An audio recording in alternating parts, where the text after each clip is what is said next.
Chapter 3. Mr. Collins visits Longbourn. "I hope, my dear," said Mr. Bennet to his wife at breakfast the next morning, "that you have told the cook to send up a good dinner today, as I am expecting a visitor." "Who is it, my dear? I know of nobody who is coming, unless Charlotte Lucas happens to call in, and I hope my dinners are good enough for her." "The person I'm talking about is a gentleman and a stranger." Mrs. Bennet's eyes shone with excitement. "It's Mr. Bingley, I'm sure.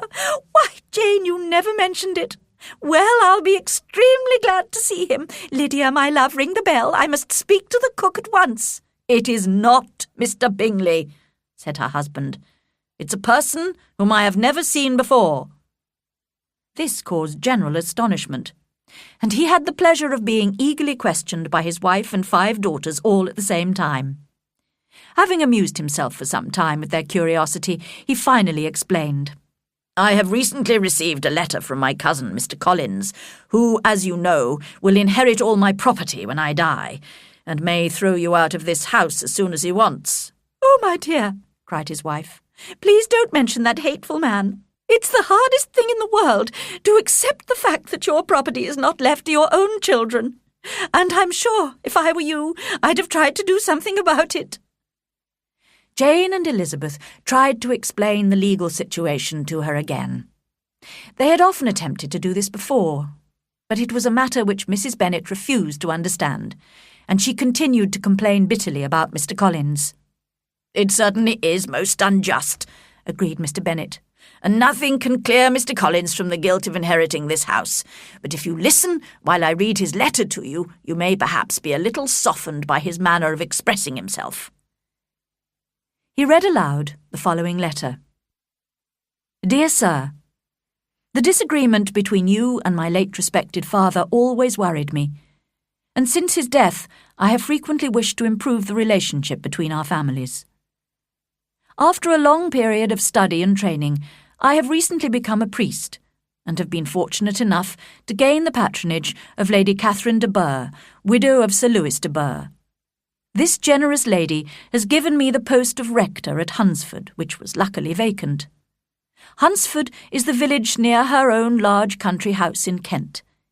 Here I carry out the duties of my profession whenever necessary, and I take great care to behave at all times with grateful respect towards her ladyship. As a priest, moreover, I feel it my duty to encourage all families in my area of influence to live peacefully. Because of this, I flatter myself that I am acting correctly in offering you my friendship. I am, of course, concerned that when I eventually inherit all your property, your daughters will doubtless be very poor, and I do apologize for this.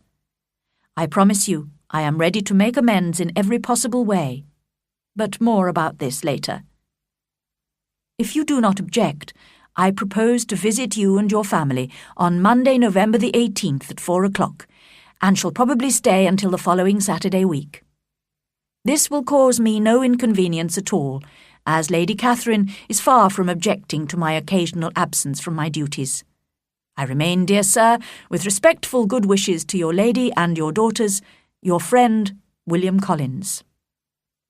"So we can expect this peacemaking gentleman at 4 o'clock today," said Mr. Bennet as he folded up the letter. "He appears to be a most polite and serious young man. How considerate of Lady Catherine to allow him to visit us." "Well, if he is ready to make amends to the girls in some way, I shall certainly not discourage him," said Mrs. Bennet. "Although it's difficult," said Jane, "to guess how he intends to do that. It's good of him to want to help us." "I think he's peculiar," said Elizabeth. "He sounds too pleased with himself, and he speaks so politely of Lady Catherine. And why does he apologize for inheriting father's property in future? We know it's not his fault. Can he be a sensible man, sir?" she added, turning to Mr. Bennet. "No, my dear, I think not. I have great hopes of finding him quite the opposite. There is a mixture of servility and self-importance in his letter which promises to be entertaining. I am impatient to see him." Mary, the middle daughter, who spent most of her time reading and who seldom joined in family conversation, now remarked that in her opinion his letter was well expressed. But Kitty and Lydia, did not show any interest in the letter or its writer. As it was highly unlikely that their cousin would arrive in a regimental uniform, they could not imagine having any pleasure in meeting him. Their mother, however, had changed her attitude towards Mr. Collins after his letter, and was now preparing to meet him with such calmness that it astonished her husband and daughters. Mr. Collins arrived punctually, and was received with great politeness by the whole family. Mr. Bennet indeed said little, but the ladies were ready enough to talk, and Mr. Collins did not seem in need of encouragement. He was a tall, heavy-looking young man of 25. His expression was serious and his manners very formal. Soon after his arrival, he said to Mrs. Bennet, "Madam, I must compliment you on having such a fine family of daughters. I had heard much of their beauty, but I find them even more beautiful than reports have stated. I do not doubt you will see them all well married quite soon." Mrs. Bennet never quarrelled with compliments, and she answered, "You are very kind, sir, and indeed I do hope so, because otherwise they'll have nothing at all to live on." "You refer, perhaps, to my inheriting the Bennet property?" "Ah, yes, sir, I do. You must confess it is a sad business for my poor girls." "I am very aware, madam, of the hardship to your lovely daughters, and could say more about this, but I am cautious of saying too much too soon. But I would like to say that I have come prepared to admire the young ladies, and perhaps when we know each other better—" The bell rang for dinner, and the family moved into the dining-room with their guest. The girls smiled secretly at each other as Mr. Collins praised the hall, the dining-room, and all the furniture. Mrs. Bennet would normally have been delighted with such praise, but she could not help thinking that he was perhaps admiring it all as his future property.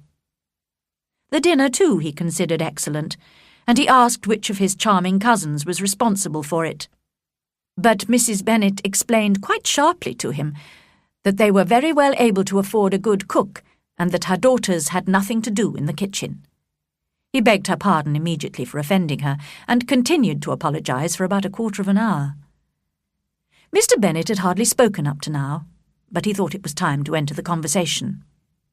"You seem very fortunate in your patron, Mr. Collins," he said. He could not have chosen a better opening remark. Mr. Collins spoke enthusiastically for several minutes in praise of Lady Catherine. "Never in my life have I witnessed such considerate behaviour in a person of high birth. Although she is such a great lady, she has never treated me with disdain. She talks to me almost as an equal and gives me advice. For example, she has recommended me to marry as soon as possible. And do you know, she has asked me to dinner twice at her house. Some people consider her proud, but she has only ever been kind to me. She even took the trouble to visit my small house, and was thoughtful enough to suggest one or two improvements, some shelves upstairs." "That is very correct and polite, I'm sure," said Mrs. Bennet. "Does she live near you, sir?" "Only a small country road separates my poor house from Rosings Park, her ladyship's home." "I think you said she is a widow. Has she any family?" "She has only one daughter, who will inherit Rosings and all Lady Catherine's property. A most charming young lady, unfortunately in weak health. I often pay her some little compliment on her appearance or her accomplishments when I visit Rosings. Lady Catherine appreciates these compliments to her daughter, and I see it as my duty to please her ladyship." "I am sure you're right," said Mr. Bennet. "No doubt you are expert at flattering with delicacy. May I ask how you think of these pleasing compliments?"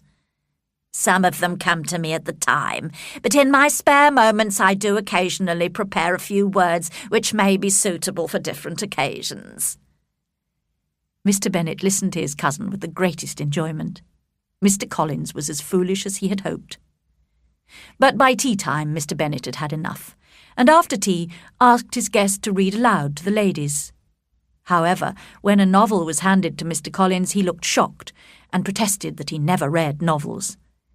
He chose a religious book instead, and started reading in a slow, serious voice. Lydia could not hide her boredom for long, and after only 3 pages she interrupted him rudely to ask her mother a question about one of the officers in Meryton.